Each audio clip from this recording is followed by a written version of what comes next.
ഒരാളെയും ചതിക്കരുത്. ചതിക്കുന്നവൻ സ്വർഗത്തിൽ കടക്കില്ല, അവൻ സ്വർഗത്തിന്റെ അവകാശിയല്ല. അല്ലാഹുവിന്റെ പ്രവാചകൻ സ്വല്ലല്ലാഹു അലൈഹി വസല്ലമ തങ്ങൾ പറയുകയാ, സഹാബാ, നിങ്ങൾ ഒരിക്കലും ആരെയും നിങ്ങൾ വഞ്ചിക്കരുത്, ഒരാളെയും നിങ്ങൾ ചതിക്കരുതെന്ന് നബി മുഹമ്മദ് മുസ്തഫ. വിശ്വസിച്ചൊരു കാര്യം പറഞ്ഞാൽ, വിശ്വസിച്ചൊരു കാര്യം ഏൽപ്പിച്ചു കഴിഞ്ഞാൽ പറ്റിക്കല്ലേ സഹോദരാ. ഭർത്താവിനെ വഞ്ചിക്കുന്നവരുണ്ട്, ഭാര്യമാരെ വഞ്ചിക്കുന്നവരുണ്ട്.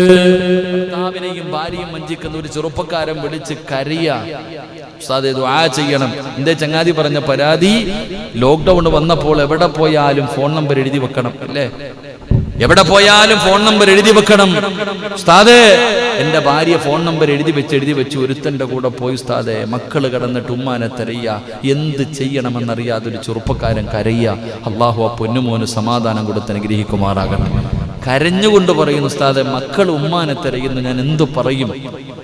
എന്റെ പ്രിയപ്പെട്ടവർ, ഇതുപോലെ ചതിയും വഞ്ചനയും കാണിക്കുന്നവർ ഭർത്താവ് ഭാര്യയെ ചതിക്കുന്നു, ഭർത്താവ് ഭാര്യയെ ചതിക്കുന്നു, ഭാര്യ ഭർത്താവിനെ വഞ്ചിക്കുകയാ. എന്നിട്ടിങ്ങനെ ഒരുമിച്ച് ജീവിക്കുന്ന എത്ര പേർ ചതിയും വഞ്ചനയും കാണിച്ച് എത്ര കാലം ജീവിക്കും സഹോദര? എത്ര കാലം പരസ്പരം വഞ്ചിച്ച് എത്ര കാലം ജീവിക്കും? അള്ളാഹു കാത്തിരക്ഷിക്കുമാറാകട്ടെ. മഹാനായ നബി മുഹമ്മദ് മുസ്തഫ, മഹാനായ നബി മുഹമ്മദ് മുസ്തഫ സല്ലല്ലാഹു അലൈഹി വസല്ലമ തങ്ങൾ പറയുകയാണ്, വഞ്ചന കാണിക്കുന്നവൻ അവൻ നമ്മളിൽ പെട്ടവനല്ല എന്ന് നബി മുഹമ്മദ് മുസ്തഫ സല്ലല്ലാഹു അലൈഹി വസല്ലമ തങ്ങൾ പറയുമ്പോ രണ്ടാമത്തെ വിഭാഗമാരാ? അൻ സയ്യിദ് ഇബ്നു അർഖം റളിയല്ലാഹു തആല അൻഹു ഖാല റസൂലുള്ളാഹി സ്വല്ലല്ലാഹു അലൈഹി വസല്ലം മൻ ലം യഅഖുദു ശാരിബഹു ഫലൈസ മിന്നാ. അല്ലാഹുവിന്റെ പ്രവാചകം പറയുന്നു, അല്ലാഹുവിന്റെ റസൂല് പറയുന്ന രണ്ടാമത്തെ വിഭാഗമാരെന്നറിയുമോ? മീശ വടിക്കുന്നവനുണ്ടല്ലോ, അവൻ എന്നിൽ പെട്ടവനല്ല എന്ന് നബി മുഹമ്മദ് മുസ്തഫ. നബി മുഹമ്മദ് മുസ്തഫ സല്ലല്ലാഹു അലൈഹി വസല്ലമ തങ്ങൾ പറഞ്ഞു, രണ്ടാമത്തെ വിഭാഗം എന്നിൽ പെട്ടവനല്ല എന്ന് പ്രവാചകൻ എണ്ണി പറഞ്ഞ രണ്ടാമത്തെ വിഭാഗം പറ, മീശ വടിക്കുന്നവൻ. അല്ലാഹു കാത്തിരക്ഷിക്കുമാറാകട്ടെ. അല്ലെ, മീശ വടിക്കാറാരാ? അത് ആരുടെ ചര്യ? പറചങ്ങാതി, മീശ വടിക്കുന്നത് ഏറ്റവും കൂടുതൽ ആരാ? എന്തേലൊക്കെ ആവട്ടെ, അത് മറ്റുള്ളവരുടെ സ്വഭാവം. അല്ലാഹു കാക്കുമാറാകട്ടെ. മുസ്ലിമിനെ സംബന്ധിച്ചിടത്തോളം എന്ത് ചെയ്യാൻ പാടില്ല? മീശ വടിക്കാൻ പാടില്ല. നീ വെട്ടിക്കോ, മീശ വെട്ടുക, താടി നീട്ടി വളർത്തുക. ഇതാരുടെ സുന്നത്ത്? പറ, നബി മുഹമ്മദ് മുസ്തഫ സല്ലല്ലാഹു അലൈഹി വസല്ലം. ഇവിടെ നേരെ തിരിച്ച, ചിലരുടെയൊക്കെ മീശ വളർന്ന് പടച്ചവനെ വല്ല തൈരും കുടിക്കണം, അപ്പൊ അറിയാം. മീശ ഇങ്ങനെ വളർന്നിട്ട് ഇങ്ങനെ വല്ല തൈര് കുടിച്ചു കഴിഞ്ഞ് ഇങ്ങനെ ക്രിസ്മസ് അപ്പൂപ്പനെ പോലെ ഇരിക്കാൻ പുല്ലും ഭാഗത്തും മീശ വെട്ടത്തില്ല. താടിയോ ക്ലീൻ ഷേവ്, അൽഹംദുലില്ലാ, ക്ലീൻ ഷേവും ചെയ്തിട്ട് മീശ വളർത്തി നടക്കാൻ. നേരെ തിരിച്ച, താടി വെട്ടണം, മീശ വളർത്തണം. അത് മുത്തുനബിയുടെ സുന്നത്ത. അല്ലാഹു ഈമാൻ തരുമാറാകട്ടെ. എന്നാ പലരും താടിയുള്ളവരാരുണ്ടപ്പ കൂട്ടത്തി? താടിയുള്ളത് ഇപ്പോഴത്തെ പുള്ളന്മാർക്ക്, ചെറുപ്പക്കാർക്കൊക്കെ താടിയുണ്ട്, പ്രായമുള്ള ഒന്നിനും താടിയില്ല. ചെറുപ്പക്കാർ മുഴുവനും താടി വളർത്തുന്നു. എന്തിന്? മുത്തുനബിയോടുള്ള മഹബത്ത് കൊണ്ടാണോ? പറയുടെ ചങ്ങാതിമാരെ, നബിയോടുള്ള സ്നേഹം കൊണ്ടാണോ? അല്ല. ഇപ്പത്തെ മോഡൽ. അടുത്ത് ഞാൻ ഫോട്ടോ ഒരു ഫോട്ടോ കണ്ടു. ഒരാളുടെ താടി ഇവിടെ വരെയുണ്ട്. ഓനാണ് ഇന്ത്യയിൽ ഏറ്റവും കൂടുതൽ നീളമുള്ള താടിയുള്ളവൻ. അങ്ങനെ കാണിച്ചിരിക്കുക. പെണ്ണുങ്ങളുടെ മുടി പോലും തോറ്റുപോകും. ഇന്നത്തെ ഒരു ട്രെൻഡാണ് താടി. അത് ഇസ്ലാമിന്റെ ഷിആറ. അത് നമ്മൾ മറന്നുപോയി. എത്ര ഉസ്താദന്മാര് പ്രസംഗിച്ചു, എടാ ചങ്ങാതി താടി വളർത്തട. സിനിമാ താരങ്ങൾ വളർത്തിയപ്പോൾ നമ്മുടെ പുള്ളന്മാരൊക്കെ തുടങ്ങി.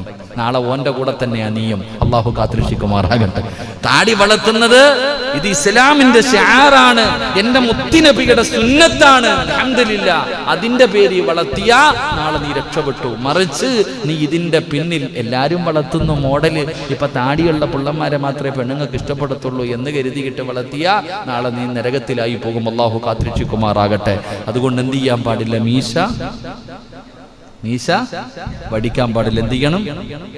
വെട്ടണം. മീശ വെട്ടുക, താടി വളർത്തുക. ഇനി താടി വടിച്ചിട്ടുള്ളവരിയ്ക്കുന്നുണ്ട് ഇവിടെ. അള്ളാഹു കാക്കുമാറാകട്ടെ. അള്ളാഹ് കാക്കുമാറാകട്ടെ. എങ്ങനെ പരലോകത്ത് വരുന്നറിയൂ? താടി വലിച്ചുകൊണ്ട് നടക്കുന്ന മഹാന്മാര് നാളെ അള്ളാഹുടെ കോടതി വരുന്ന രംഗം ഭയാനകമാ. അള്ളാഹു കാത്തിരക്ഷിക്കുമാറാകട്ടെ. പറയണോ? വേണ്ടപ്പ എനിക്ക് തന്നെ ഒരു സങ്കടം. നിങ്ങളൊക്കെ ഇരുത്തിയിട്ട് പറയാം. നിങ്ങളൊക്കെ ഇരുത്തിയിട്ട് നിങ്ങളുടെ മുഖത്ത് നോക്കിയിട്ട് നാളെ നിങ്ങൾ പരലോകത്ത് വരുന്ന രംഗം പറയുമ്പോൾ ഒരു സങ്കടം തോന്നുന്നു. ഇൻഷാ അല്ലാഹ്. വെറുതെ എന്തിനാ പേടിപ്പിക്കണേ? അള്ളാഹു കാത്തിരക്ഷിക്കുമാറാകട്ടെ. വളർത്താനൊക്കെ ശീലിക്കും സഹോദര. മക്കൾ മരിക്കുമ്പോൾ, വാപ്പ മരിക്കുമ്പോഴല്ല അത് വളർത്തേണ്ടത്. നൈരാശ്യം, പ്രേമനൈരാശ്യം. നാളെ ഇല്ലേപ്പാ അല്ലേടാ? നാളത്തെ ദിവസമല്ലേ ഫെബ്രുവരി 14, പ്രണയദിനം. പ്രണയദിനം. ഇതൊരു ചുമന്ന എന്തോ ഒരു തുണി എന്തോ കൊണ്ട് ചുമന്ന ഗിഫ്റ്റൊക്കെ കൊടുക്കുന്ന ദിവസം. നാളെ രാത്രി എറണാകുളത്ത് പോകാൻ വേണ്ടി ചിലരൊക്കെ പ്ലാൻ ഇട്ടിട്ടുണ്ട് പിള്ളമാരില്ലടാ. നാളെ രാത്രി എറണാകുളത്ത് പോകാൻ വേണ്ടി രാത്രി 12 മണിയൊക്കെ ആകുമ്പോൾ അങ്ങനെ പോകാൻ. നാളെ പ്രണയിക്കുന്നവർക്ക് വേണ്ടി ഒരു ദിനം. എന്തു പ്രണയമില്ലേ? തമ്മി തല്ലി അഭിനയിച്ചുകൊണ്ട് ജീവിക്കുന്നു. അള്ളാഹു കാത്തിരക്ഷിക്കുമാറാകട്ടെ. അള്ളാനെ പ്രേമിക്കടാ ചങ്ങാതി. അള്ളാനെ പ്രേമിക്കണം, മുത്തുനബിയെ പ്രേമിക്കണം. അതാ പ്രേമെന്ന് പറഞ്ഞ പ്രേമിക്കണം. ഇസ്ലാമിൽ പ്രണയമുണ്ട്, ഇല്ലാന്ന് ഞാൻ പറയുന്നില്ല. ഇസ്ലാമിൽ പ്രണയമുണ്ട്. പക്ഷെ പ്രണയിക്കേണ്ടതുപോലെ. എന്താ പ്രണയം? ഇസ്ലാം പറയുന്ന പ്രണയം അള്ളാനെ പ്രണയിക്ക്, മുത്തുനബിയെ പ്രണയിക്ക്.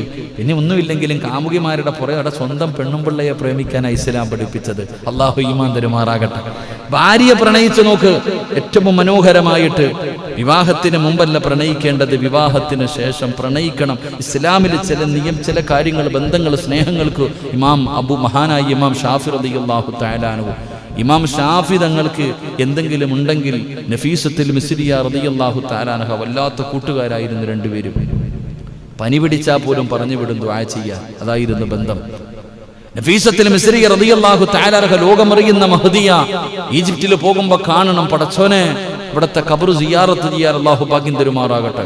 വല്ലാത്ത ഖബറ. ഈജിപ്തിൽ പോകുമ്പോൾ കാണാൻ പടച്ചോനെ മനോഹരമായ ഒരു ഖബർ. പൂക്കൾ കൊണ്ടിങ്ങനെ നിറച്ചിരിക്കുക. ഈജിപ്തിൽ പോകുമ്പോൾ കാണും ഫുള്ള് പൂവാ.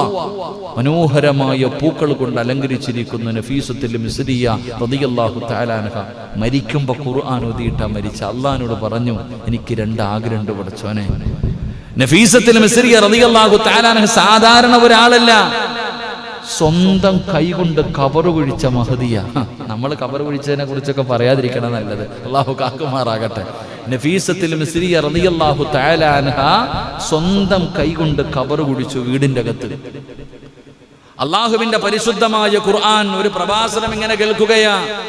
ഒരു മഹാൻ ഇങ്ങനെ പ്രസംഗിക്കുന്നു. ആ പ്രസംഗിക്കുന്ന സമയത്ത് ഖുർആനിലെ ഒരു സൂറത്ത് ഓതി. അൽഹാകുമുത് തകാസുർ ഹത്താ സുർതുമുൽ മഖാബിർ കല്ലാ സൗഫ തഅലമൂന സുമ്മ കല്ലാ സൗഫ തഅലമൂൻ. ഈ സൂറത്ത് അങ്ങോട്ട് ഓതിയിട്ട് അർത്ഥം പറഞ്ഞു കൊടുത്തപ്പോൾ നഫീസത്തുൽ മിസ്രിയ ബോധം കെട്ട് താഴെ വീണു. എല്ലാവരും പഴുത് കഴിഞ്ഞു പോയി. ഈ ചങ്ങാതി അവിടെ കിടക്ക. അവസാനം ബോധം വന്നു. എഴുന്നേറ്റ് വീട്ടിലേക്ക് ഓടിച്ചെന്നു. അന്നുവരെ നമസ്കരിച്ചു കൊണ്ടിരുന്ന സ്ഥലത്ത് നിന്ന് മുസല്ലയെടുത്ത് മാറ്റിയിട്ട് കബറ് കുടിച്ചു. ആരും അറിഞ്ഞില്ല. രാവിലെ മുഴുവനും നോമ്പ്, രാത്രിയിൽ കബറ് കുഴിക്കൽ. സ്വന്തം വീടിന്റെ അകത്ത് കബറ് കുഴിച്ചു. എന്റെ പ്രിയപ്പെട്ടവരെ, ചരിത്രം പറയുന്ന നഫീസത്തുൽ മിസ്രിയുടെ കണ്ണീർ നിന്ന് വീണ കണ്ണീര് കൊണ്ട് കബറ് പോലും നനഞ്ഞുപോയെന്ന അങ്ങനെ നിലവിളിച്ചോണ്ടാ കുഴിച്ചേ. നഫീസത്തുൽ മിസ്രിയ റളിയല്ലാഹു തആല അൻഹ സ്വന്തം വീടിന്റെ അകത്ത് കരഞ്ഞുകൊണ്ട്, നമ്മുടെ പെണ്ണുങ്ങളൊക്കെ സീരിയൽ കണ്ടിട്ട് കരയാ. നമ്മുടെ ഭാര്യമാരെ, നമ്മുടെ പെമ്മക്കളും സീരിയൽ കണ്ട് കരയുമ്പോ നഫീസത്തുൽ മിസ്രിയ റളിയല്ലാഹു തആല അൻഹ സ്വന്തം വീടിന്റെ അകത്ത് കരഞ്ഞ് കരഞ്ഞ് കരഞ്ഞ് കബറ് കുടിച്ചു. ഖബറിന്റെ പണി പൂർത്തിയായപ്പോൾ ഓടിപ്പോയി ഒതുവെടുത്തിട്ട് എൻ്റെ പ്രിയപ്പെട്ട സഹോദരങ്ങളെ, അള്ളാഹുവിൻ്റെ വിശുദ്ധമായ ഖുർആനും എടുത്ത് ഖബറിൻ്റെ അകത്തിറങ്ങി. ഖബർ ഉദ്ഘാടനം ചെയ്തത് ഖബറിൻ്റെ അകത്ത് നിന്ന് നിസ്കരിച്ചു നഫീസത്തുൽ മിസ്രിയ റളിയല്ലാഹു തആല അൻഹ ഖബറിൻ്റെ അകത്തിരുന്ന് നിസ്കരിച്ചു. എന്നിട്ട് ഖബറിൻ്റെ അകത്തിരുന്ന ചരിത്രം പറയുന്നു 6000 ഖത്തം കണ്ട 3000 6000 ഖത്തം ഖബറിൻ്റെ അകത്തിരുന്ന് ഓതിയുന്ന മഹദി.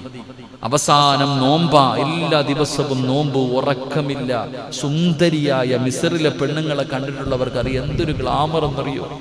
വെളുത്തു ചുമന്ന് തുടുത്തിരുന്ന നഫീസത്തുൽ മിസ്രിയ റളിയല്ലാഹു തആല അൻഹ എല്ലും തോലുമായി കണ്ണും മുഖമെല്ലാം കറുത്തുപോയി. തൊലി മുഴുവനും കറുത്തു. കുടുംബക്കാർ വന്നിട്ട് ചോദിച്ചു, നീ എന്തിനാ ഇങ്ങനെ പട്ടിണി കിടക്കണേ? മരിച്ചു പോകും നഫീസ, നീ എന്തിനാ ഉറക്കമൊഴിയണ? നിന്റെ സൗന്ദര്യം മുഴുവനും പോയല്ലോ. അവസാനം പൊട്ടിക്കരഞ്ഞുകൊണ്ട് പറഞ്ഞു, എനിക്ക് രണ്ടേ ആഗ്രഹമേ ഉള്ളേ. ഈ സ്വന്തം കൈകൊണ്ട് ഖബറ് കുഴിച്ചു ഇതിനകത്തിരുന്ന് നിസ്കരിച്ചു ഖുർആൻ ഓതി അള്ളാനോട് ചോദിക്കുന്നത് രണ്ടേ കാര്യം. ഒന്ന്, മരിക്കുമ്പോൾ നോമ്പുകാരിയായി മരിക്കണം.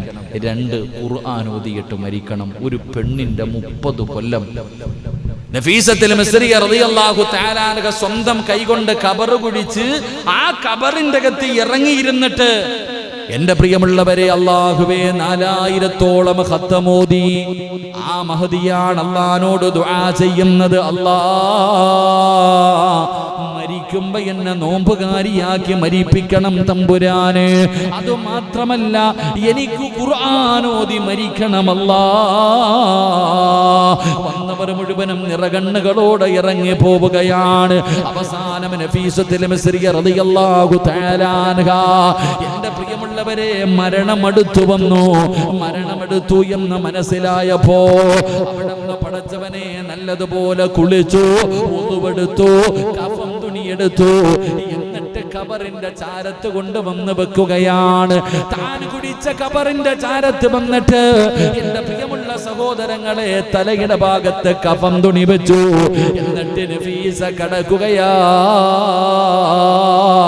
നഫീസത്തുമാല വായിക്കുന്നവർക്കറിയാ, നഫീസത്തുമാല വായിച്ചുള്ളവർക്കറിയാ. നഫീസത്തുൽ മിസ്രിയ റളിയല്ലാഹു തആല അൻഹു മരിക്കുമ്പോ നോമ്പുകാരിയാ. 30 കൊല്ലം അല്ലാഹുവോട് ദുആ ചെയ്തിട്ട് ചോദിച്ചു വാങ്ങിയതാ. അവിടുന്ന് മരിക്കുന്ന ദിവസം നോമ്പുകാരിയായിരുന്നു. എടാ ചെറുപ്പക്കാരാ, പ്രണയദിനത്തില് പ്രണയ ജോഡിയുമായി കറങ്ങുന്നവരെ, ഗിഫ്റ്റ് വാങ്ങി വെച്ചിരിക്കുന്ന ചെറുപ്പക്കാരാ, പ്രണയിക്കേണ്ടത് ആരെയെന്നറിയുമോ? അല്ലാഹനെ പ്രണയിക്കടാ. അല്ലാഹന്റെ ഖുർആനിനെ പ്രണയിക്കൂ. അല്ലാഹന്റെ മുത്തുനബിയെ പ്രണയിക്കൂ. അല്ലാഹ്ക്ക് വേണ്ടി സ്നേഹിക്കുന്നവർക്ക് സ്വർഗമുണ്ടെന്ന് നബി മുഹമ്മദ് മുസ്തഫ. ഇസ്ലാമിൽ ഇല്ലെന്നല്ല, അല്ലാഹ്ക്ക് വേണ്ടി അർശിന്റെ താഴെ അല്ലാഹ് സ്ഥാനം കൊടുക്കുമെന്ന് മുത്തുനബി എണ്ണി പറഞ്ഞിട്ടുണ്ട്. അതിലെ ഒരു വിഭാഗം ഏതെന്നറിയുമോ? അല്ലാഹുവിന് വേണ്ടി സ്നേഹിച്ചവർക്ക് നാളെ അർശിന്റെ തണലുണ്ടെന്ന് നബി മുഹമ്മദ് മുസ്തഫ സല്ലല്ലാഹു അലൈഹി വസല്ലമ തങ്ങൾ പറയുമ്പോ, നഫീസത്തുൽ മിസ്രിയ റളിയല്ലാഹു തആല അൻഹ മരിക്കുമ്പോ നോമ്പുകാരിയാ. പടച്ചവനെ, രണ്ടാമത്തെ മോഹം ഖുർആൻ ഓതി മരിക്കണമെന്നാണ്. പടച്ചവന് അസ്റായിൽ റൂഹ് പിടിക്കുകയാണ്. മലക്കുകൾ ഇങ്ങനെ റൂഹ് പിടിച്ചു കൊണ്ടിരിക്കുമ്പോ ഖബറിന്റെ അകത്ത് ഇറങ്ങിയിരുന്ന് ഓതിയ ഖുർആൻ എടുത്തിട്ട് നഫീസത്തുൽ മിസ്രിയ റളിയല്ലാഹു തആല അൻഹ ഓതിയ ആയത്ത് ഏതെന്നറിയുമോ? ലഹും ദാറുസ്സലാം ഇൻദ റബ്ബിഹിം വഹുവ വലിയുഹും ബിമാ കാനൂ യഅമലൂൻ. അല്ലാഹുവിന്റെ സ്വർഗ്ഗത്തിന്റെ ആയത്തോതിയിട്ടാണ് നഫീസത്തുൽ മിസ്രിയ റളിയല്ലാഹു തആല അൻഹ മരണപ്പെട്ടതെന്ന് ചരിത്രം പറയുമ്പോ, ഇമാം ശാഫി തങ്ങളുടെ ഏറ്റവും വലിയ സുഹൃത്ത് നഫീസയാ. ഇമാം ശാഫി റളിയല്ലാഹു തആല അൻഹു, ഇമാം അവരുടെ കുറിച്ച് ഞാൻ പറഞ്ഞു തരേണ്ട കാര്യമില്ലല്ലോ. എന്റെ പ്രിയമുള്ളവരെ, മഹാനവറുകളുടെ ഏറ്റവും വലിയ കൂട്ടുകാരി നഫീസയായിരുന്നു. പടച്ചവനെ, ഒരു പനി പിടിച്ചാ അവിടെന്ന് പറഞ്ഞു വിടുമായിരുന്നു ദുആ ചെയ്യാൻ. ഒരു പനി പിടിച്ചാൽ പോലും ശിഷ്യന്മാരെ പറഞ്ഞു വിടും പോയിട്ട് ദുആ ചെയ്യാൻ. ഒരിക്കൽ അവസാനം പനി പിടിച്ചിട്ട് തന്റെ ശിഷ്യന്മാരെ പറഞ്ഞു വിട്ടപ്പോ നഫീസത്തുൽ മിസ്രിയ റളിയല്ലാഹു തആല അൻഹ പറഞ്ഞു കൊടുത്തു, സമയമായിരുന്നു, മരണത്തിന്റെ അടയാളം. എൻ്റെ പ്രിയപ്പെട്ടവരെ, അങ്ങനെ ഒരു ബന്ധം, അതാണ് നല്ല ബന്ധം. നമ്മുടെ ബന്ധം മൊബൈൽ എടുത്തു വെച്ച് 10:30 ശേഷം വഅദ് പറയുന്ന ബന്ധം. അല്ലാഹു കാക്കുമാറാകട്ടെ. നമ്മളങ്ങനല്ലല്ലോ. നമ്മുടെ ബന്ധം ഈ പറഞ്ഞതിനർത്ഥം അപ്പം ഉസ്താദ് പെണ്ണുങ്ങളുമായിട്ട് നല്ല ബന്ധം പറ്റാമെന്നുള്ളതിന് മസലയല്ല. ചെറുപ്പക്കാർ അങ്ങനെയാണ് കാണും. പെണ്ണുങ്ങളുമായിട്ടപ്പോ നല്ല ഇല്ലേ, ഞങ്ങള് ബന്ധം എന്ന് പറഞ്ഞാൽ സുബഹിക്ക് വിളിച്ചുണർത്തുന്ന ബന്ധം ഉസ്താദ്. അതന്നെ, സുബഹി നിസ്കരിക്കാൻ വേണ്ടി അവള് രാവിലെ വിളിച്ചുണർത്തും ഇല്ലേ, കാമുകി. നിസ്കരിക്കട, എഴുന്നേറ്റ് സുബഹി നിസ്കരിക്ക്, ദിക്ർ പറ, ഖുർആൻ പറ, ഖുർആൻ ഓത്, ഇതൊക്കെ ഇല്ലേ. എൻ്റെ പ്രണയപ്പെട്ട സഹോദരങ്ങളെ, പ്രണയിക്കണം, ഭാര്യമാരെ പ്രണയിക്ക്. അതാണ് ഏറ്റവും നല്ല പ്രണയം. അള്ളാഹു അങ്ങനെ ആക്കി തരുമാറാകട്ടെ. അള്ളാഹ് അങ്ങനെ ആക്കി തരുമാറാകട്ടെ. കണ്ടവൻ്റെ പെണ്ണുമ്പിള്ള പ്രണയിക്കണമെന്നല്ല, സ്വന്തം ഭാര്യയെ പ്രണയിക്കണം, പ്രേമിക്കണം. എപ്പോ? വിവാഹം കഴിഞ്ഞെന്നു മുതൽ. വിവാഹം കഴിഞ്ഞതിൻ്റെ രാത്രി മുതൽ തൻ്റെ ഭാര്യയെ പ്രണയിക്കണം. അവളാണ് നമ്മുടെ പ്രണയ ജോഡി. അള്ളാഹു സ്വർഗത്തിലും ഒരുമിച്ചാക്കി തരുമാറാകട്ടെ. എൻ്റെ പ്രിയപ്പെട്ട, അല്ലാതെ വല്ലവൻ്റെ പെണ്ണുമ്പിള്ളയെ പ്രേമിക്കുക, വല്ലവൻ്റെ ഏതെങ്കിലും ഒരു പാവപ്പെട്ടവൻ്റെ മോളെ പ്രേമിച്ച് അവസാനം എത്തിയും കാനയിലാകാം. പ്രേമിച്ച് കെട്ടിയവന്മാരെല്ലാം കടന്ന് സക്കറാത്തിൻ്റെ അവസ്ഥയിലായി. ഇപ്പോൾ അള്ളാഹു കാത്തിരക്ഷിക്കുമാറാകട്ടെ. ഒരിക്കലും അതുകൊണ്ട് ആരോടെങ്കിലും പോയി ചോദിച്ചാൽ മതി. പ്രണയിക്കുന്ന ഓരോ ആണും പെണ്ണും പ്രണയിച്ച് വിവാഹം കഴിച്ചവരോട് പോയി ചോദിക്കണം. അള്ളാഹനെ സാക്ഷി നിർത്തിയിട്ട് പറ, ജീവിതം എങ്ങനെയുണ്ടെന്ന്. അഭിനയം മാത്രമേ ഉള്ളൂ ജീവിതത്തിൽ. ഒരിക്കലും അതാണ് നിങ്ങൾ ഓരോരുത്തരും. പണ്ടൊക്കെ എത്ര തലാക്കുണ്ട്, തലാക്കൊന്നും ഇല്ലായിരുന്നു. ഇപ്പോഴല്ലേ തലാക്കൊക്കെ വന്ന്. ഓരോ മനുഷ്യന്മാർ തമ്മിലടി, ഭാര്യയും ഭർത്താവും തമ്മിലടിച്ച് കള്ളത്തരങ്ങൾ കാണിച്ച് ചതിയും വഞ്ചനയും കാണിച്ച് അഭിനയിച്ച് അള്ളാഹ് തന്ന ആയുസ് കളഞ്ഞുകൊണ്ടിരിക്കുക. അള്ളാഹു കാത്തിരക്ഷിക്കുമാറാകട്ടെ. അള്ളാഹു നമ്മുടെ ജീവിതത്തിലൊക്കെ ബർക്കത്ത് ചെയ്യുമാറാകട്ടെ. അപ്പം ഞാൻ പറഞ്ഞു വന്നത്, എൻ്റെ പ്രിയപ്പെട്ട ചെറുപ്പക്കാരൊക്കെ താടി വളർത്തുന്നത് മോനെ, അത് അവന് വേണ്ടിയാകരുത്. അത് ഏതെങ്കിലും ഒരു സിനിമാ താരത്തിനെ പഠിച്ചുകൊണ്ടാവരുത് മോനെ. നിന്റെ മുത്തുനബി പഠിപ്പിച്ചിട്ടുണ്ട് താടി വളർത്താൻ. നീ വളർത്തിക്കോ നല്ല രീതിയിൽ. താടി നീ വളർത്ത്, നിന്റെ മീശ നീ വെട്ട്. മീശ വടിക്കരുത്, താടിയും വടിക്കരുത്. അള്ളാഹു കാത്തിരക്ഷിക്കുമാറാകട്ടെ. നാളെ പരലോകത്ത് വരുന്ന അവസ്ഥ വളരെ പരിതാപകരമാണ്. അള്ളാഹു കാത്തിരക്ഷിക്കുമാറാകട്ടെ. മഹാനായ നബി മുഹമ്മദ് മുസ്തഫ സല്ലല്ലാഹു അലൈഹി വസല്ലമ തങ്ങൾ പറയുകയാ, അല്ലാഹുവിന്റെ പ്രവാചകം പറയുന്നു, എന്നിൽപ്പെട്ടവരല്ല എന്ന മുത്തുനബി രണ്ടാമതായിട്ട് എണ്ണി പറഞ്ഞ വിഭാഗം. അല്ലാഹു നമ്മളെ കാത്തിരക്ഷിക്കുമാറാകട്ടെ. അപ്പോൾ നഫീസത്തുൽ മിസ്രിയ റളിയല്ലാഹു തആല അൻഹയുടെ ഖബർ സിയാറത്ത് ചെയ്യാൻ അല്ലാഹു ഭാഗ്യം തരുമാറാകട്ടെ. ഈജിപ്തിലൊക്കെ പോകാൻ പറ്റുന്നവരൊക്കെ പോകണം. ഫലസ്തീനും ഈജിപ്തും അങ്ങനെയൊക്കെയുള്ള ഒരുപാട് സ്ഥലങ്ങൾ സിയാറത്തുകളൊക്കെ ഇപ്പോൾ പല ഗ്രൂപ്പുകളും കൊണ്ടുപോകാറുണ്ട്. പോകുമ്പോൾ പോകണം. അല്ലാഹുവേ, എത്ര പ്രവാചകന്മാരുടെ ഖബർ. എൻ്റെ പ്രിയപ്പെട്ടവരെ, ഫലസ്തീൻ, ഇസ്രയേലാണ് ഏറ്റവും കൂടുതൽ. ഇസ്രയേലിലൊക്കെ പോകണം. നമുക്കൊന്നും അവിടെ പോകാൻ കഴിയില്ല, പോകണം. അൽഹംദുലില്ലാഹ്, ജീവിതത്തിൽ എനിക്ക് അല്ലാഹു ഒരു അവസരം നൽകി. അള്ളാഹു ഇനിയും പോകാൻ ഭാഗ്യം തരുമാറാകട്ടെ. നമ്മളൊക്കെ പോയി പഠിച്ചവന് വലിയ കാര്യമൊന്നുമല്ല. ഫലസ്തീൻ എന്ന് പറയുന്ന ഒരു നാടിനെ കുറിച്ച് അറിയണമെങ്കിൽ ഒന്ന് പോയി നോക്കണം. കരയാതെ ഒരു മുസ്ലിമിന് അവിടെ നിന്ന് വരാൻ കഴിയില്ല. ഫലസ്തീൻ എന്ന് പറയുന്ന നാട് പഠിച്ചവന് ഒരു മതിലുകെട്ടിൻ്റെ അകത്തുണ്ട്. ഇതുപോലെ കാണാം. ഈ 4 ഭാഗത്തും ഓരോ മതിലിൻ്റെയൊക്കെ വലിപ്പം കാണണം. കെട്ടിയിട്ടിരിക്കുന്ന ഒരു നാട് 4 ഭാഗത്ത് ഇങ്ങനെ കെട്ടിയിട്ടിട്ടുണ്ട്. ബൈത്തുൽ മുഖദ്ദസിലൊക്കെ പോകുന്ന രംഗം ഒന്ന് കാണണം. പഠിച്ചവനെ, അല്ലാഹുവേ, ബൈത്തുൽ മുഖദ്ദസിലൊക്കെ പോകുന്ന രംഗം നമ്മുടെയൊക്കെ നെഞ്ചു പൊട്ടിപ്പോകും. ഫലസ്തീനിലൊക്കെ പോകുമ്പോൾ 18ഉം 19ഉം വയസ്സുള്ള സുന്ദരികളായ പെൺമക്കൾ വന്നിട്ടിങ്ങനെ യാചിക്കുക, വല്ലതും താന്ന് പറഞ്ഞു. ഇവിടെ കണ്ണ് നിറഞ്ഞു പോകും. അള്ളാഹു ഉമ്മത്തിന് ഇസ്സത്ത് നൽകുമാറാകട്ടെ. അള്ളാഹു ഉമ്മത്തിന് ഇസ്സത്ത് നൽകുമാറാകട്ടെ. അതുകൊണ്ട് എൻ്റെ പ്രിയമുള്ള സഹോദരങ്ങളെ, മീശ വടിക്കുക അത് മുസ്ലിമിന് ചേർന്നതല്ല, അത് ജൂതന്മാർ, അവരുടെ അടയാളമാണ്. അള്ളാഹു കാത്തിരക്ഷിക്കുമാറാകട്ടെ. അള്ളാഹ് കാത്തിരക്ഷിക്കുമാറാകട്ടെ. 3, അള്ളാഹുവിൻ്റെ പ്രവാചകൻ നബി മുഹമ്മദ് മുസ്തഫ സല്ലല്ലാഹു അലൈഹി വസല്ലമ തങ്ങൾ പറയുകയാ, എന്നിൽപ്പെട്ടവരല്ല എന്ന മുത്തുനബി മൂന്നാമതെണ്ണി പറഞ്ഞ വിഭാഗമാരെന്നറിയുമോ? മഹാനായ അബ്ദുല്ലാഹ് റളിയല്ലാഹു തആല അൻഹു റിപ്പോർട്ട് ചെയ്യുന്ന ഹദീസിൽ കാണാം, ഖാല നബി സല്ലല്ലാഹു അലൈഹി വസല്ലം, അല്ലാഹുവിന്റെ റസൂൽ പറയുന്നു, ലൈസ മിന്നീ, എന്നിൽപ്പെട്ടവനല്ല എന്ന് മുത്തുനബി എണ്ണി പറഞ്ഞ മൂന്നാമത്തെ വിഭാഗമാരെന്നറിയുമോ? മയ്യത്തിനു വേണ്ടി നിലവിളിക്കുന്നവൻ എന്നിൽപ്പെട്ടവനല്ല എന്ന് നബി മുഹമ്മദ് മുസ്തഫ സല്ലല്ലാഹു അലൈഹി വസല്ലമ തങ്ങൾ പറയുകയാണ്. പടച്ചവനെ, മയ്യത്തിന്റെ പേരിൽ കിടന്ന് നിലവിളിക്കുന്നവരുണ്ടല്ലോ, അട്ടഹസിച്ച് കരയുന്നവരുണ്ടല്ലോ, അവരെന്നിൽപ്പെട്ടവനല്ല എന്ന് നബി മുഹമ്മദ് മുസ്തഫ സല്ലല്ലാഹു അലൈഹി വസല്ലമ തങ്ങൾ പറയുകയാ. പടച്ചവനെ, മരിച്ച വീട്ടിലേക്ക് കടന്നു ചെല്ലുമ്പോൾ, മരണ വീട്ടിൽ കടന്ന് കരയുമല്ലോ. വാപ്പ മരിച്ചാ കരയാത്ത ഏത് മകനാവുള്ളത്? ഉമ്മ മരിച്ചാൽ കരയാത്ത എത്ര മക്കളാവുള്ളത്? ആരായാലും കരഞ്ഞു പോകുമല്ലോ, ആരായാലും കരഞ്ഞു പോകുമല്ലോ. കരയാത്തവൻ മനുഷ്യനല്ലല്ലോ, കരയാത്തവൻ മനുഷ്യനല്ലല്ലോ. മഹാനായ നബി മുഹമ്മദ് മുസ്തഫ സല്ലല്ലാഹു അലൈഹി വസല്ലമ തങ്ങൾ തന്റെ പ്രിയപ്പെട്ട ഇബ്രാഹിം എന്ന് പറയുന്ന പൊന്നുമോൻ, ആ മോന്റെ അവന്റെ മയ്യത്ത് കൊണ്ടുപോയിട്ട് പള്ളിപ്പറമ്പിലെ ഖബറിൽ ഇറക്കുമ്പോഴാണ് റസൂലുള്ളാഹിയുടെ താടി രോമത്തിലൂടെ കണ്ണുനീരൊഴുകിയത്. മുത്തുനബി കരഞ്ഞു പോയല്ലോ, അല്ലാഹുവിന്റെ റസൂല് പോലും കരഞ്ഞു പോയല്ലോ. അതുകൊണ്ട് മരിച്ച വീട്ടിലിരുന്ന് കരയുന്നവര് എങ്ങനെ കരയുന്നവരെന്നറിയുമോ? അട്ടഹസിച്ച് നിലവിളിക്കുന്നവരുണ്ട്, മുടിയൊക്കെ അടിച്ചിടുന്നവർ, മാറിടത്തിലെ വസ്ത്രങ്ങൾ വലിച്ചു കീറുന്നവർ, ഇതുപോലെ കരയുന്നവർ നമ്മളിൽ പെട്ടവനല്ല എന്ന് നബി മുഹമ്മദ് മുസ്തഫ മരിച്ച വീട്ടിൽ പോയിരുന്ന പണ്ടൊക്കെ ഒരു കരച്ചിലുണ്ട്, ഇങ്ങനെ നിലവിളിക്കുക, മുടിയൊക്കെ അടിച്ചിട്ട്. തമിഴ്നാട്ടിലൊക്കെ പോയാൽ പൈസ കൊടുത്ത ആളെ ഇരുത്തിയിട്ടുണ്ട് കരയാൻ. മുടിയൊക്കെ ഇങ്ങനെ അഴിച്ചിട്ട് ഒരു വല്ലാത്ത കരച്ചൽ, വസ്ത്രങ്ങളൊക്കെ വലിച്ചു കീറുക, പഴയ കാര്യങ്ങൾ എടുത്തു പറഞ്ഞുകൊണ്ട് നിലവിളിച്ചു കരയുക. അള്ളാഹു കാക്കുമാറാകട്ടെ. സത്യത്തിൽ അങ്ങനെ കരയാൻ പാടില്ല. കരയാൻ പാടുണ്ടോ? കരയണം. സ്നേഹമുണ്ടെങ്കിൽ കരയും. എൻ്റെ അത്ത വരിച്ചപ്പോൾ ഞാൻ കരഞ്ഞു. ആരായാലും കരയും. സ്നേഹമുള്ളവർ. കരയാത്തവ മനുഷ്യനാണോപ്പാ? ചിലരിങ്ങനെ മുസ്ലിം പിടിച്ചിട്ടിരിക്കുക, ഓൻ്റെ ഉള്ളിൽ സ്നേഹമൊന്നും കാണത്തില്ല.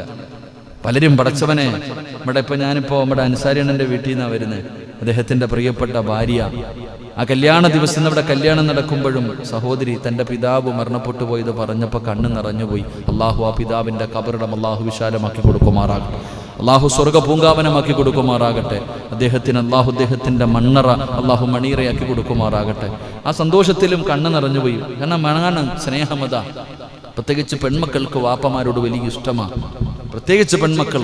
ചില പെണ്ണുങ്ങൾക്ക് പിന്നെ വാപ്പാടെ പേരുമില്ല, കെട്ടിയവനെ കെട്ടിക്കഴിഞ്ഞാൽ അങ്ങനത്തെ ചിലത്. ഭർത്താവിനെ കെട്ടിക്കഴിഞ്ഞാൽ പിന്നെ മറന്നു പോകുന്നവരുണ്ട്.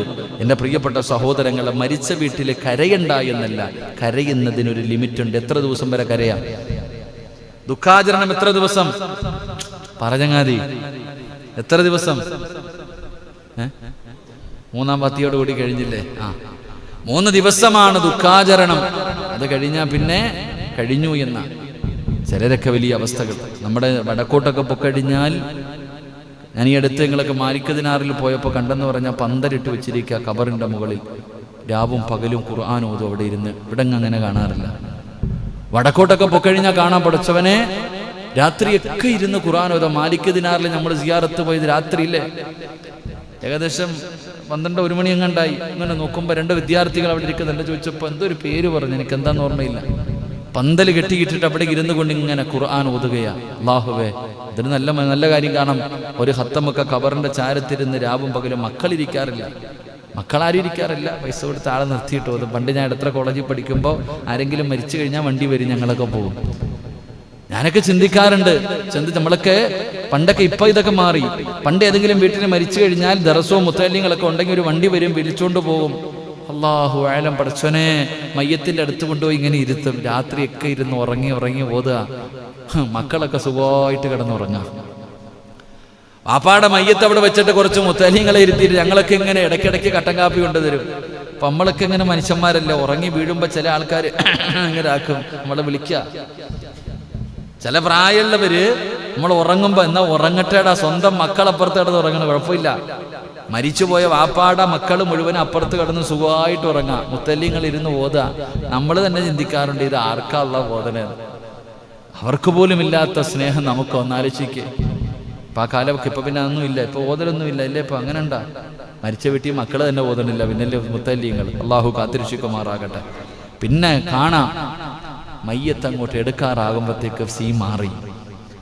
മയ്യത്ത് പൊതിഞ്ഞെടുക്കാറായി കഴിയുമ്പോൾ കുടുംബക്കാരൊക്കെ എല്ലാവരും കൂടി എടുക്കാൻ പോട്ടോ, ഒരൊറ്റ വിളിയാ. അപ്പോഴാ സ്നേഹം എവിടുന്ന് വരുന്നെന്നറിയത്തില്ല. സുബ്ഹാനല്ലാഹ്, സ്നേഹം. ആ സമയത്തൊരു സ്നേഹം കടന്ന് നിലവിളിക്കുക, അഭിനയിച്ച് കാണിക്കുക, വലിയ സ്നേഹമുണ്ടെന്ന് കാണിക്കുക.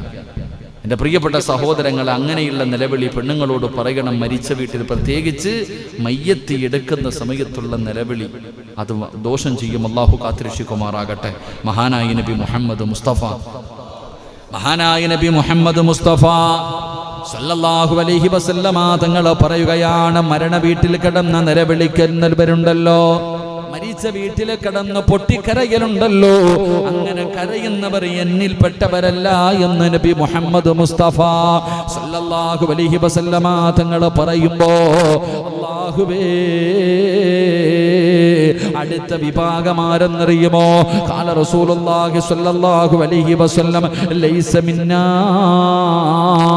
റസൂലുള്ളാഹി തങ്ങൾ പറയുകയാണ്, എൻ്റെ പ്രിയമുള്ള മാതാപിതാക്കളെ കേൾക്കണേ, എൻ്റെ പ്രിയപ്പെട്ട ചെറുപ്പക്കാരെ കേൾക്കണേ. അല്ലാഹുവിൻ്റെ റസൂൽ പറഞ്ഞു, ഒരു വിഭാഗം ആൾക്കാർ എന്നിൽപ്പെട്ടവരല്ല എന്ന് മുത്തുനബി പറയുമ്പോ അവരാരെന്നറിയുമോ? മൻ തശബ്ബഹ ബിർറജുലി മിനൻ നിസാ. പെണ്ണിന്റെ രൂപം കെട്ടുന്ന ആണ്, ആണിന്റെ രൂപം കെട്ടുന്ന പെണ്ണ്, ആണും പെണ്ണും സാദൃശ്യമാകുന്നവരുണ്ടല്ലോ, അവരെന്നിൽ പെട്ടവരല്ല എന്ന് നബി മുഹമ്മദ് മുസ്തഫ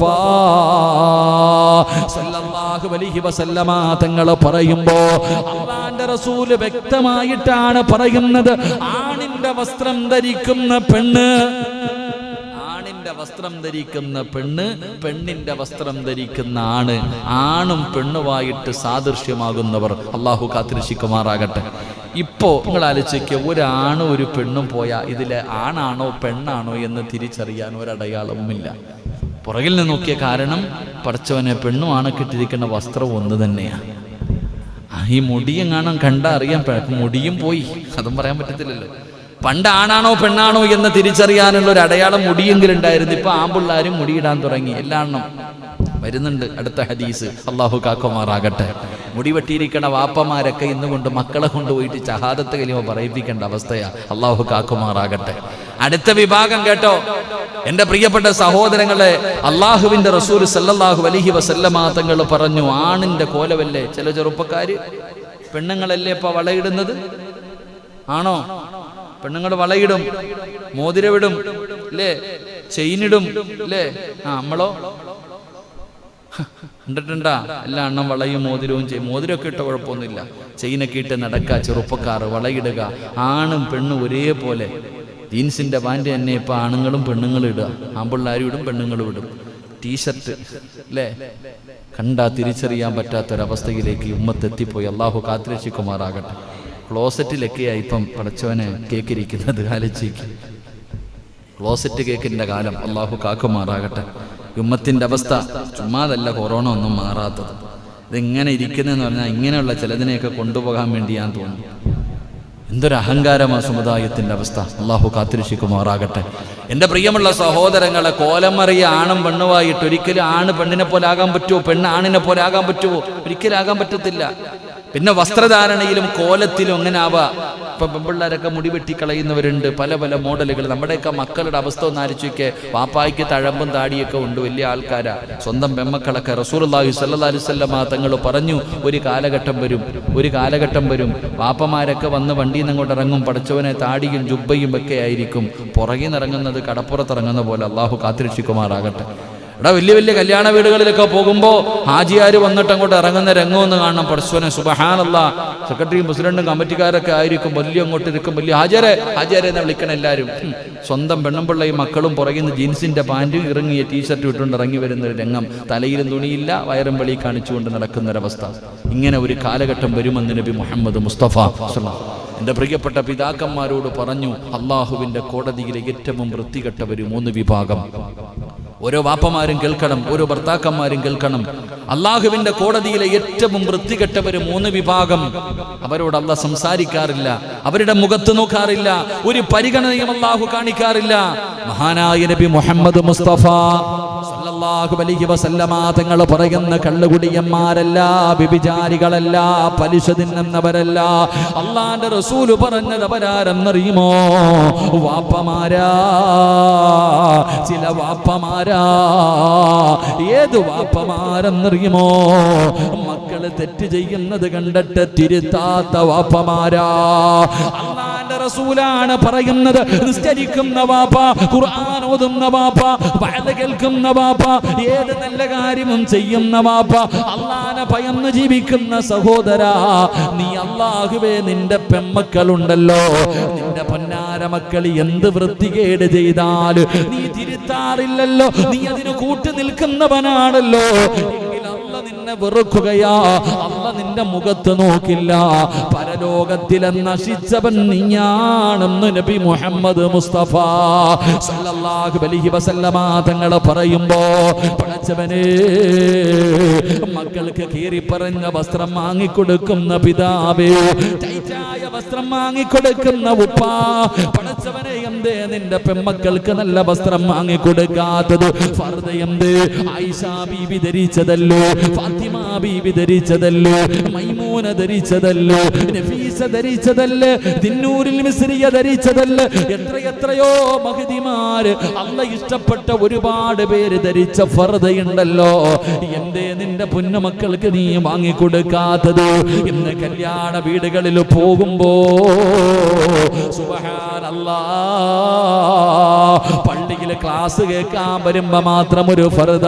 പടച്ചവനെ, വഅദിന്റെ സദസ്സിൽ വരുമ്പോ ഫർദ, പക്ഷേ കല്യാണ വീട്ടിൽ ചെല്ലുമ്പോ ഈ ഫർദ ഇല്ലല്ലോ. ചുരിദാർ ധരിച്ചുകൊണ്ട്, സാരി ഇട്ടുകൊണ്ട്, പടച്ചവനെ, എന്തൊരവസ്ഥയെന്നറിയുമോ? എന്തേ സഹോദരാ, അല്ല നിന്നെ വെറുതെ വിടുമെന്ന് നിനക്ക് തോന്നുന്നുണ്ടോ? അതുകൊണ്ടാണ് അല്ലാഹുവിന്റെ റസൂല് പറഞ്ഞത്, ആണിന്റെ രൂപം കെട്ടുന്ന പെണ്ണ്, പെണ്ണിന്റെ രൂപം കെട്ടുന്ന ആള്, അവര് എന്റെ വിഭാഗത്തിൽ പെട്ടവരല്ല എന്ന് ആദരവായ പ്രവാചകൻ നബി മുഹമ്മദ് മുസ്തഫ സല്ലല്ലാഹു അലൈഹി വസല്ലമ തങ്ങൾ പറയുമ്പോ, എന്റെ പ്രിയമുള്ളവരെ, പടച്ചവനെ പേടിച്ചുകൊണ്ട് ജീവിക്കൂ, അല്ലാഹുവിനെ ഭയന്നുകൊണ്ട് ജീവിക്കൂ. പടച്ച റബ്ബുണ്ടെന്നുള്ള ബോധം എനിക്കും നിങ്ങൾക്കും കടന്നു വരട്ടെ. കല്യാണ വീതാ, നിന്റെ കുടുംബത്തിൽ ഒരു കല്യാണം വന്നാൽ, ഒരു കുടുംബത്തിന്റെ ദീനറിയണമെങ്കിൽ എന്തെങ്കിലും ഒരു ഫംഗ്ഷൻ വരണം. നമ്മുടെ മനസ്സിലുണ്ട എല്ലാം തകർന്നു പോകും. അല്ലാഹു കാക്കുമാറാകട്ടെ, അല്ലാഹു കാക്കുമാറാകട്ടെ. പടച്ചവനെ, ഇല്ലേ, പള്ളിയിൽ വരുമ്പോൾ ക്ലാസ് കേൾക്കാൻ വരുമ്പോൾ ഫർദ, എങ്ങനെ അത് എടുത്തോണ്ട് വരുമോ? കഴുകി വെളുപ്പിച്ചിട്ടേക്ക് ഇങ്ങനെ എടുത്തിട്ടുണ്ട്. പള്ളിയിൽ വരുമ്പോൾ ഫർദ, വയലിന് വരുമ്പോൾ ഫർദ, ക്ലാസ്സിന് വരുമ്പോൾ ഫർദ. കല്യാണ വീട്ടിൽ പോകുമ്പോൾ എത്ര നിങ്ങളൊക്കെ ആഡിറ്റോറിയത്തിൽ പോകും, എത്ര ഫർദ ഇട്ട പെണ്ണുങ്ങളെ കാണാം. ഒന്നുമില്ലപ്പ, എല്ലാം അങ്ങിട്ട് സാരിയൊക്കെ ഉടുത്തിയിട്ട്. മഹാനായ നബി മുഹമ്മദ് മുസ്തഫ സല്ലല്ലാഹു അലൈഹി വസല്ലമ തങ്ങൾക്ക് 3 ഭാര്യമാരെ ഇഷ്ടമായിരുന്നില്ല. 3 ഭാര്യമാരെ ഇഷ്ടമായിരുന്നില്ല. ഇത് പറയുമ്പോ ഇന്ന് വീട്ടിൽ പോയിട്ട് പറയണം കേട്ടാ. അള്ളാഹു ഈമാൻ തരുമാറാകട്ടെ. 1, നേരെ ഇരിക്ക്, ഷോക്ക് വേണ്ട. നേരെ ഇരുന്നില്ല, ഷോക്കണ്ണനൊക്കെ നേരെ ഇരിക്കുക. എല്ലാവരും നേരെ ഇരുന്നല്ലോ, ഇൻഷാ അല്ലാഹ്. 3 ഭാര്യമാരെ പ്രവാചകൻ ഇഷ്ടമായിരുന്നില്ല എന്ന ഒന്നാമത്തെ ഭാര്യ മൈലാഞ്ചി ഇടാത്ത ഭാര്യയെ നബിക്ക് ഇഷ്ടമായിരുന്നില്ല എന്ന് ചരിത്രം പഠിപ്പിക്കുന്നു. അല്ലാഹു ഈമാൻ തരുമാറാകട്ടെ. എന്തിടാത്ത ഭാര്യ? മൈലാഞ്ചി. നിങ്ങളുടെ പെണ്ണുമ്പിള്ള ഇടാറുണ്ടോ? ഇന്ന് വരെ കണ്ടിട്ടുണ്ടോ? മൈലാഞ്ചി ഇട്ട് കണ്ടിട്ടുണ്ടോ? കല്യാണത്തിൻ്റെ അന്ന് ഇട്ടതാ, അല്ലെങ്കിൽ ഇനി ഏതെങ്കിലും ആരുടെയെങ്കിലും കല്യാണം വരണം, അപ്പം മൈലാഞ്ചി ഇടും. സുറുമ, കണ്ണിൽ സുറുമ തേക്കാത്ത പെണ്ണിനെ, ഭാര്യയെ നബിക്ക് ഇഷ്ടമായിരുന്നില്ല എന്ന് ചരിത്രം പഠിപ്പിക്കുന്നു. നിങ്ങളുടെ ഭാര്യ സുറുമയിട്ട് കണ്ടിട്ടുണ്ടോ? മരിക്കണം ഇടണമെങ്കിൽ വല്ലവനും. എൻ്റെ പ്രിയപ്പെട്ട ചങ്ങാതിമാരെ, നിങ്ങൾ ഹദീസിന്റെ കിതാബ് എടുത്ത് നോക്ക്. ഒരുങ്ങി വരാത്ത ഭാര്യ. നമ്മളൊക്കെ കഷ്ടപ്പെടും, വെയിലത്ത് കിടന്ന് കഷ്ടപ്പെട്ട് ജോലി ചെയ്ത് പൈസ കൊണ്ട് വീട്ടിൽ ചെല്ലുമ്പോൾ ഭാര്യ പറയും, എനിക്ക് സ്വർണം വേണം, വാങ്ങിച്ചു കൊടുക്കും. ഇല്ലേ? ഭാര്യ പറയുന്നു, എനിക്ക് സാരി വേണം, വാങ്ങിച്ചു കൊടുക്കും. അവള് ചോദിക്കുന്നത് മുഴുവനും നമ്മൾ വാങ്ങിക്കൊടുക്കാറുണ്ട്. എന്നാൽ നീ ഇന്ന് വരെ ഇതിട്ട് നിന്റെ ഭാര്യയെ കണ്ടിട്ടുണ്ടോ? ഞാൻ എൻ്റെ ഭാര്യ ചോദിക്കുന്ന സ്വർണം വാങ്ങിക്കൊടുക്കുന്നുണ്ടെങ്കിൽ എൻ്റെ ഭാര്യയ്ക്ക് ഒരു സാരി ഉടുത്തണം. അവൾ വെറുതെ ഇടുന്ന സാരി ഉടുത്തണോ? ഞാൻ വാങ്ങിത്തരാം, പക്ഷേ എവിടെ ഉടുത്തണം അത് ഞാൻ തീരുമാനിക്കണം. ഞാൻ എൻ്റെ ഭാര്യയ്ക്ക് സ്വർണം വാങ്ങിക്കൊടുത്തിട്ടുണ്ടെങ്കിൽ ആ സ്വർണം കാണിക്കേണ്ടത് ആരെയാ? ഏതെങ്കിലും ഒരു രാത്രി നിന്റെ ആമിന സാരി ഉടുത്തി സ്വർണം ഇട്ടുകൊണ്ട് വന്നിട്ടുണ്ടോ നിന്റെ കടപ്പറയിൽ? അത് നിനക്കുള്ളതല്ല, നാട്ടുകാർക്കുള്ളതാ. അള്ളാഹു കാത്തിരക്ഷിക്കുമാറാകട്ടെ. ഉള്ളതല്ലേ? നമ്മുടെ മുന്നിൽ വരുമ്പോ ഞാൻ കഷ്ടപ്പെട്ട് വാങ്ങിക്കൊടുത്ത സ്വർണം, ആ സ്വർണം എൻ്റെ ഭാര്യ ഒരിക്കലെങ്കിലും എൻ്റെ മുന്നിൽ ഇട്ടുകൊണ്ട് വരണ്ടേ? അലമാരിക്കകത്ത് പൂട്ടി വെച്ചിരിക്കാതെ മൊത്തം. അത് വല്ല കല്യാണ വീട്ടിൽ പോകൂ, നമ്മുടെ മുന്നിൽ വരുമ്പോ ഒരു കൂറ മാക്സി ഇട്ട് കരിയൊക്കെ വെച്ച് തേച്ച് സുഖാണ്. വെളിയിലോട്ട് ഇറങ്ങുമ്പോഴോ കുളിച്ച് ഒരുങ്ങി മനോഹരമായിട്ട് മുല്ലപ്പൂവൊക്കെ ഇട്ട് അവിടെ 3-4 എണ്ണം കയ്യിൽ എല്ലാം എടുത്തിട്ട് ഇങ്ങനെ നിൽക്കുക. എവിടെ പോവാ? നാട്ടുകാരനെ കാണിക്കാൻ, സ്വന്തം ഭർത്താവിനെ കാണിക്കാൻ. സ്വന്തം ചങ്ങാതി, നിന്റെ മുന്നിൽ വരുമ്പോഴാണ് നിന്റെ ഭാര്യ ഒരുങ്ങേണ്ടത്. നിന്റെ മുന്നിൽ വരുമ്പോ പെണ്ണുങ്ങൾക്ക് ഇത് അറിയത്തില്ല. എന്തുകൊണ്ടാ കണ്ടവന്റെ അയൽവാസിയുടെ പെണ്ണുമ്പിള്ള തേടി പോകുന്നത്? എന്തുകൊണ്ടാ ഉസ്താദെ? എൻ്റെ ഇക്കാക്ക് പല പെണ്ണുങ്ങളുമായിട്ട് ബന്ധമുണ്ട് ഉസ്താദെ. ഞാൻ ചിരിക്കുക. കാരണം എന്തേ? ഞാൻ ഒരിക്കലും ഭർത്താവിനെ കുറ്റം പറയൂല. ഇവള് നേരെയാകാത്തതുകൊണ്ടല്ലേ. പല പെണ്ണുങ്ങളുടെയും പരാതി ഭർത്താവിന് വേറെ പെണ്ണുങ്ങളുമായിട്ട് ബന്ധമുണ്ടാകാനുള്ള കാരണം കണ്ടവന്റെ ഭാര്യയെ കണ്ടപ്പോ ആഗ്രഹം തോന്നാൻ കാരണം നീ നേരെയാകാത്തത് കൊണ്ടാ. നീ കൂറ മാക്സി ഇട്ടുകൊണ്ട് എന്തിനാ? നീ നല്ലതുപോലെ ഒരുങ്ങിക്കെട്ടി ഒരിക്കലെങ്കിലും ഒന്ന് സാരിയൊക്കെ ധരിച്ച് സ്വർണമൊക്കെ ഇട്ടുകൊണ്ട് കല്യാണ വീട്ടിൽ പോകുന്നത് പോലെ ഒരു രാത്രി നിന്റെ ഭർത്താവിന്റെ മുന്നിൽ പോ. കണ്ണും തള്ളിയിരിക്കും. അല്ലാഹു ഹൂറിലീങ്ങൾ വല്ല ഇറങ്ങിയോ? ഇതെന്റെ ആമിനാണോ, ഇതെന്റെ സുമയ്യാണോ എന്ന അത്ഭുതത്തോടു കൂടി ഭർത്താവ് തന്നെ നോക്കുക ഇതെന്താ സംഭവിച്ചതെന്ന്. അതുകൊണ്ട് ആദ്യം പോയിട്ട് പെണ്ണും പിള്ളക്ക് ഇത് പറഞ്ഞു കൊടുക്ക്. അള്ളാഹു ഈമാൻ തരുമാറാകട്ടെ. പറ ഈമാൻ പോയിട്ട് പറഞ്ഞുകൊട്. ഹരി, സ്വർണം ഞാൻ മേടിച്ചു എന്നത് അലമാരിക്കകത്ത് വെക്കാനല്ല, എനിക്ക് കാണണം. ഭാര്യക്ക് ഞാൻ പറയുന്നില്ല, ഭാര്യക്ക് നിങ്ങളുടെ ഭാര്യമാർക്ക് ജീൻസിന്റെ പാൻറ്റും ടീഷർട്ടും ഇടണമെന്ന് ആഗ്രഹം ഉണ്ടെങ്കിൽ വാങ്ങിച്ചു കൊടുക്ക്. നിങ്ങൾ വാങ്ങിച്ചു കൊടുക്കണം. കൊടുത്തിട്ട് പറയണം എവിടെ ധരിക്കണം? ബെഡ്റൂമിൻ്റെ അകത്ത് വാതിലടച്ചിട്ട് ഭാര്യയോട് പറയണം നീ ധരിച്ചോ, സാരി നീ ഉടുത്തിക്കോ, എനിക്ക് കാണാനുള്ളതാ, നീ നാട്ടുകാർക്കുള്ളതല്ല. നാട്ടുകാരുടെ പുറത്തിറങ്ങുമ്പോൾ നീ മറച്ചുകൊണ്ടിറങ്ങണം. ഇതിനകത്ത് അള്ളാഹു ഹലാലാക്കി. അങ്ങനെ ചെയ്യേണ്ടത്. ഇത് നേരെ തിരിച്ച് അവിടെ എല്ലാം മറച്ചു വെക്കാൻ പറ്റുമെങ്കിൽ അവിടെ മറയ്ക്ക്, പുറത്തിറങ്ങിയാൽ തുറക്കും. എന്താ അവസ്ഥ? ഒന്നും പറയാൻ പറ്റത്തില്ല. ലൈവാ പറഞ്ഞു കഴിഞ്ഞാൽ അകത്ത് പോയി കിടക്കേണ്ട വരും. അള്ളാഹു കാക്കുമാറാകട്ടെ. കാരണം ക്ലിപ്പ് എവിടെ ഇറങ്ങണമെന്ന് അറിയത്തില്ലപ്പ. അതാണ് അവസ്ഥ. ഞാൻ പറഞ്ഞു വന്നത്, എൻ്റെ പ്രിയപ്പെട്ട സഹോദരങ്ങളെ, അള്ളാഹുവിൻ്റെ മുന്നിൽ കണക്ക് പറയേണ്ടി വരും. അള്ളാഹു കാക്കുമാറാകട്ടെ. സ്നേഹിക്കണം. നമ്മൾ ഇതൊക്കെയാണ് ഭാര്യമാരോട് പറഞ്ഞു കൊടുക്കേണ്ടത്. ഇങ്ങനെയുള്ള കാര്യങ്ങൾ ഏറ്റവും കുറഞ്ഞത്. ഇന്നും ഒരു വാപ്പ വന്നിട്ട് പറഞ്ഞു, ഉസ്താദെ മകളുടെ ജീവിതം വളരെ പ്രയാസമാണ്. അള്ളാഹു അവർക്ക് നല്ല ജീവിതം കൊടുക്കുമാറാകട്ടെ. ഒരു 5 മിനിറ്റ് മാറ്റിവെക്കണം. ഏറ്റവും കൂടുതൽ പെണ്ണുങ്ങളുടെ പരാതി എന്തെന്നറിയോ? ഭർത്താവ് ഞാൻ പറയുന്നത് കേൾക്കുന്നില്ല എന്നുള്ളത്. ഒരു 5 മിനിറ്റ് മാറ്റിവെക്കും മനുഷ്യ. ആ സാധുവിന് എന്താ പറയേണ്ടത് എന്നൊന്ന് കേൾക്ക്. നിങ്ങളുടെ ഭാര്യമാർക്ക് എന്തോ പറയാനുണ്ട്. ആ പറയുന്നത് എന്താണെന്ന് മൊബൈൽ ഓഫാക്കി വെച്ചിട്ട്, അതാണ് ഒരു പ്രഭാഷകൻ പറഞ്ഞെനിക്ക് ഇപ്പോഴും ഓർമ്മയുണ്ട്. വീട്ടിലേക്ക് ചെല്ലുമ്പോൾ ഫോൺ ഓഫാക്കി വെച്ചിട്ട് കയറി പോകണമെന്നാണ് അയാൾ പറയണത്. ഒരു കൗൺസിൽ നടത്തുന്ന നിങ്ങളുടെ ജീവിതത്തിൽ ഏറ്റവും കൂടുതൽ സന്തോഷം വേണമെങ്കിൽ ഞാനൊരു വഴി പറഞ്ഞു തരാം. നിങ്ങളുടെ പരാതിയ വീട്ടിൽ കയറി ചെന്ന ഭാര്യ പരിഗണിക്കുന്നില്ല, അവളെ ദേഷ്യപ്പെടുന്നു എങ്കിൽ നിങ്ങളുടെ ജീവിതത്തിൽ സന്തോഷം കിട്ടണമെങ്കിൽ ഒരു ടിപ്പ് ഞാൻ പറഞ്ഞു തരാം. അള്ളാഹു ഈമാൻ തരുമാറാകട്ടെ. ചെയ്യോ? ഉറക്കപ്പറ ഇൻഷാ അല്ലാഹ്. എന്താ ചെയ്യേണ്ടതെന്നറിയോ? വീട്ടിലേക്ക് കയറുന്നതിന് മുമ്പ് ഫോൺ സ്വിച്ച് ഓഫ് ആക്കുക. നീ വിളിക്കണോ? വെളിയിൽ നിന്ന് വിളിച്ചോ, എത്ര നേരം വേണമെങ്കിൽ. ആരെയൊക്കെ ഫോൺ വിളിക്കാനുണ്ടോ നീ വീടിന്റെ പുറത്ത് നിന്ന്, ഗേറ്റിന്റെ പുറത്ത് നിന്ന് നാട്ടുകാരെ മുഴുവനും വിളിച്ചോ, ഒരു കുഴപ്പമില്ല. പക്ഷെ വീടിൻ്റെ അകത്ത് കയറി കഴിഞ്ഞാൽ ഒരു 5 മിനിറ്റ് അല്ലെങ്കിൽ ഒരു 10 മിനിറ്റ് നിന്റെ ഫോൺ ഓഫാക്കി എവിടെങ്കിലും കൊണ്ടുപോയി. കാരണം ഇതങ്ങനല്ല, അങ്ങോട്ട് കയറുമ്പോൾ ഈ സാധനം കൈ വെച്ചുകൊണ്ട് ഇങ്ങനെ വിളിച്ചോണ്ടിരിക്കുക. ഒരു 5 മിനിറ്റ് നിന്റെ ഭാര്യയ്ക്ക് പറയാൻ പലതും കാണും. നീ രാവിലെ ഇറങ്ങിപ്പോയതാ, വൈകിട്ട് വീട്ടിലേക്ക് പോകാം, തിരക്കായത് കാരണം നിന്റെ ഭാര്യ വിളിച്ചൊന്നും പറഞ്ഞിട്ടില്ല. അപ്പൊ വൈകുന്നേരം വീട്ടിലേക്ക് കയറി ചെല്ലുമ്പോൾ ആദ്യം ആ കയറി ചെല്ലുന്ന ഒരു 10 മിനിറ്റ് ആര് വിളിച്ചാലും ഫോൺ എടുക്കരുത്, ഓഫാക്കി വെക്കണം. ഒരു 10 മിനിറ്റ് നീ കഴിഞ്ഞിട്ട് നീ ഓണാക്കി നോക്ക്. ഒരു ദിവസമെങ്കിലും നിങ്ങളൊന്ന് ടെസ്റ്റ് ചെയ്ത് നോക്ക്. അന്ന് നിങ്ങൾക്ക് സമാധാനം ഉണ്ടാകും. അള്ളാഹു നമുക്ക് ഈ മന്ദിരമാറാകട്ടെ. എന്തിന്? അന്ന് മക്കളോട് അല്പം നേരം ഇരിക്ക്. ഭാര്യ എടുത്തു പോയിരുന്നിട്ട് അവക്ക് പറയാൻ, വാ ആമിന നീ വാ, എന്താ അടുത്ത് വിളിച്ചിരുത്തി, എന്തേടി വിശേഷം ഇന്ന ദിവസം, എന്തേ? അള്ളാഹു ഒന്ന് ചോദിച്ചു നോക്കൂ സഹോദര. ഞാൻ ഒരൊറ്റ ദിവസം പറയുന്നു, നിങ്ങൾ ഇന്ന് വൈകുന്നേരം വീട്ടിലേക്ക് കയറി ചെല്ല്, അല്ലെങ്കിൽ ജോലി കഴിഞ്ഞ് വീട്ടിലേക്ക് ചെല്ലുമ്പോൾ ഈ ഫോൺ എവിടെങ്കിലും കൊണ്ട് ഓഫാക്കി വെച്ചിട്ട് ഒരല്പനേരം ഭക്ഷണം കഴിക്കുന്നതിന് മുമ്പ്, കുളിക്കുന്നതിന് മുമ്പ് ഭാര്യയെ വിളിച്ച്, വാ നീ ഇവിടെ വന്ന് അടുത്തിരിക്ക്, എന്താ എന്ന് സംഭവം എന്താ, ഒരു 5 മിനിറ്റ് ഒന്ന് സംസാരിച്ചു നോക്കിയ അവർക്ക് സ്വർഗം കിട്ടിയ സന്തോഷം. കാരണം അവർക്ക് പറയാൻ വേറെ ആരുമില്ല, നിങ്ങൾ മാത്രമേ ഉള്ളൂ. കാരണം നമ്മുടെ ഭാര്യ, പടച്ചവനെ, ഭാര്യ ഹിജ്റ ചെയ്ത് വരുന്നവളാ, അവൾ ആദരിക്കൽ നമ്മുടെ ബാധ്യതയാണെന്ന് നബി മുഹമ്മദ് മുസ്തഫ. നബിയും സ്വഹാബത്തും മക്കയിൽ നിന്ന് മദീനയിലേക്ക് ഹിജ്റ പോയി. നിന്റെ ഭാര്യ അവളുടെ വീട്ടിൽ നിന്ന് അവളുടെ വാപ്പ, അവളുടെ ഉമ്മ, അവളുടെ വീട്, അവളുടെ കൂടപ്പിറപ്പ്, അവളുടെ കുടുംബക്കാര്, അവളുടെ കൂട്ടുകാര് സർവ്വതും വിട്ടിട്ട് ആരുമില്ലാത്ത ഒറ്റയ്ക്ക് നിന്റെ വീട്ടിൽ വന്നവളാ നിന്റെ ഭാര്യ. അവൾ ആദരിക്കണമെന്ന് നബിയിന റസൂലുള്ളാഹി. അതുകൊണ്ട് എൻ്റെ പ്രിയമുള്ള സഹോദരങ്ങളെ, മുഅ്മിനീങ്ങളെ, മഹാനായ നബി മുഹമ്മദ് മുസ്തഫ സ്വല്ലല്ലാഹു അലൈഹി വസല്ലമ തങ്ങൾ പറഞ്ഞു, സാദൃശ്യമാവുക ആണും പെണ്ണും, അങ്ങനെയുള്ളവർ നമ്മുടെ കൂട്ടത്തിൽ പെട്ടവരല്ല എന്ന് നബിയിന റസൂലുള്ളാഹി. ഉറക്കെ നബിയിന റസൂലുള്ളാഹി സ്വല്ലല്ലാഹു അലൈഹി വസല്ലമ തങ്ങൾ അവിടെന്ന് പറയുമ്പോൾ, എൻ്റെ പ്രിയമുള്ളവരെ, മഹാനായ പ്രവാചകൻ സ്വല്ലല്ലാഹു അലൈഹി വസല്ലമ തങ്ങൾ പറയുകയാ, അല്ലാഹുവിന്റെ പ്രവാചകൻ അവിടെന്ന് എണ്ണി പറയുന്ന ആറാമത്തെ വിഭാഗമാരെന്നറിയുമോ? റസൂലുള്ളാഹി പറയുന്നു, സ്വഹാബാ, അല്ലാഹുവിന്റെ റസൂലാണ് പറയുന്നത്. പ്രവാചകൻ സല്ലല്ലാഹു അലൈഹി വസല്ലമ തങ്ങൾ പറയുകയാണ്, നമ്മളല്ലാത്തവരെ, മുത്തുനബി അല്ലാത്തവരെ അനുകരിക്കുക.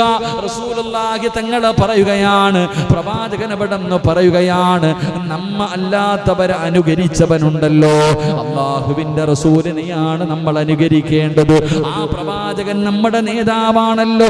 നേതാവ് കാണിച്ചു തന്നിട്ടുണ്ട് എങ്ങനെ ജീവിക്കണം, ഒരു മുസ്ലിമിന് ജീവിക്കേണ്ടത് എങ്ങനെയാണെന്ന് മുത്തുനബി സ്വന്തം ജീവിതം കൊണ്ട് കാണിച്ചു തന്നിട്ടുണ്ട്. എങ്ങനെയാണ് പടച്ചവനെ ജീവിക്കേണ്ടതെന്ന് റസൂലുള്ളാഹി പറഞ്ഞു തരാത്ത ഒരു കാര്യമില്ലല്ലോ.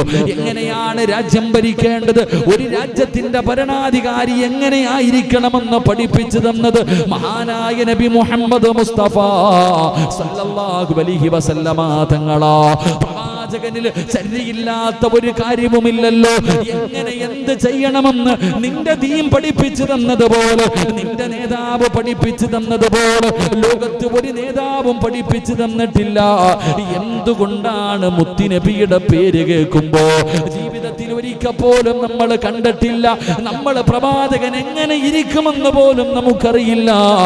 എന്നാലും മുഹമ്മദുർ റസൂലുള്ളാഹ് ആ പേര് പറഞ്ഞ അറിയാതെ സ്വലാത്ത് നമ്മുടെ നാവിലേക്ക് കടന്നു വരികയാ.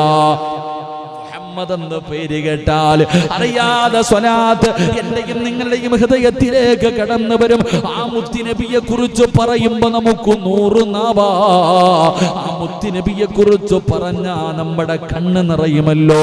ലോകത്ത് മുഴുവൻ പേരും അത്ഭുതപ്പെട്ടു പോകുന്നത് എന്തുകൊണ്ടാണ് ഇവര് മുഹമ്മദിനെ സ്നേഹിക്കുന്നത്? ഇതുപോലെ മുഹമ്മദിന് ഒരാളും ഒരു നേതാവിനെയും ഇതുപോലെ സ്നേഹിച്ചിട്ടില്ലല്ലോ. അല്ലാഹുവേ, ഏതോ പാവപ്പെട്ടവനും മുത്തുനബിയെ ഇഷ്ടപ്പെടുകയാ. അതിന്റെ കാരണം ആ പ്രവാചകനിൽ ചര്യയില്ലാത്ത ഒരു കാര്യവുമില്ല.